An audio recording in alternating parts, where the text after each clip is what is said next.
की आवश्यकता होगी। उसके पश्चात तीसरा प्रोसेस आता है आपका विधि, जिसके सहायता से हम क्या करेंगे, पुष्प के विभिन्न भागों का अध्ययन करेंगे। तो हम पुष्प को लेते हैं और पुष्प को लेने के पश्चात पत्ती से उसका एक खड़ी लाइन से उसको काट देते हैं, जिससे सारे अंग जो है स्पष्ट रूप से दिखाई देना चालू हो जाता है। अब उसको बताएंगे कि कौन कौन सा भाग जो है पुष्प में दिखाई दे रहा है। तो सबसे पहला भाग जो होता है वह आपका होता है कैलेक्स, अर्थात बाह्य दल कोण। एक भाग को उसका अपन बोलते हैं कैलेक्स बोलते हैं, है ना, सेपल बोलते हैं। उसके पश्चात दूसरा आर्गन जो होता है, हाँ ये हरे रंग का होता है सामान्यतः, है ना, सामान्यतः यह जो है हरे रंग का होता है। उसके पश्चात दूसरा पार्ट आता है जिसको अपन बोलते हैं दल कोण। ये सामान्यतः रंगीन होता है। ये वाला भाग जो है वह है आपका दल कोण। और उसके पश्चात तीसरा भाग, ये दोनों जो भाग हैं ये एक्चुअल में सहायक अंग है, पुष्प के सहायक अंग है, प्रजनन अंग नहीं है। तीसरा जो भाग आता है वह आपका होता है उमंग। कलर होने के कारण यह है कि जब पॉलिनेशन में कोई भी कीड़ा वगैरह जो है, इंसेक्ट वगैरह जो है, उनसे आकर्षित होकर के पॉलिनेशन में उनको हेल्प करते हैं। इस कारण से सामान्यतः पुष्प जो है रंगीन कलर के होते हैं। और श्वेत कलर का होना मतलब वह पुष्प जो है द्विलिंगी है और स्वपरागन की क्रिया उसमें होती है। इस कारण कई पुष्प जो है सफेद कलर के होते हैं वो और सुगंधित नहीं होते।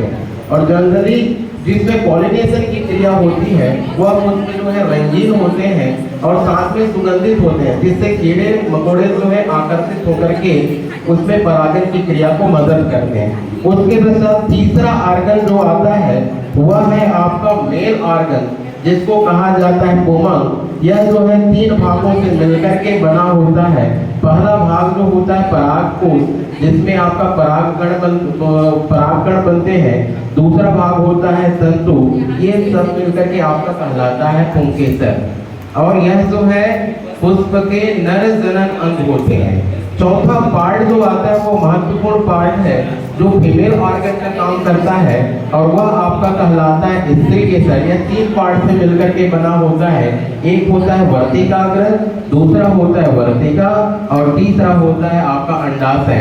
अंडाशय में ही एग रहते हैं और यही आपका होता है फीमेल गेमिट। उसके पश्चात परागन की क्रिया जब भी होती है, जैसे ही कोई कीट वगैरह जो है आपके पुष्प में बैठते हैं तो उससे जो पराग कण जो है उसके पैर में, उसके पंख में चिपक करके वह जो है अदर पुष्प में गए तो वह जैसे ही बैठता है तो वहां पर चले जाते हैं। उसके पश्चात वहां से एक पराग नलिका का निर्माण होती है और वहां से पराग कण जो है फ्री होते हैं और फ्री होने के पश्चात मेल गैमेट और फीमेल गैमेट का आपस में फ्यूजन होना ही आपका निषेचन की क्रिया कहलाती है।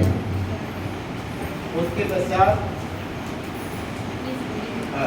यदि तो बता दिया सर, आप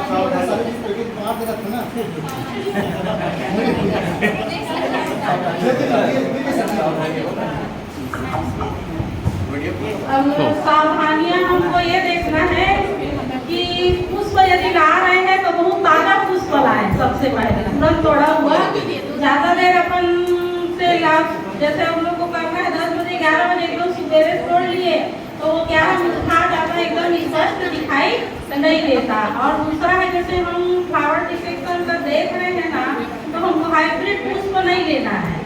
हाइब्रिड वाले में क्या है पुष्प चेंज हो जाते हैं तो वो ओरिजिनल पार्ट हमको दिखाई नहीं देता। तो हमको जो है प्योर वाला फूल लेना है।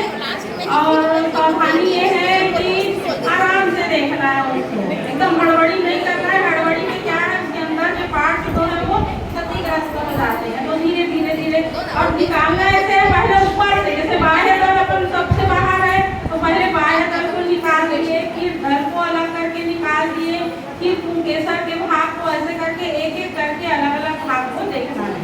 और अभी तो 10th तक केवल 4 भाग ही दिखाना है। अगर हम 12th तक कराएंगे तो फिर वो अंडाशय सेक्शन कटिंग वगैरह करना पड़ेगा, फिर उसमें बहुत सी सावधानी है। तो हमको केवल अभी क्या करना है 10th बेस तक ही बताना है।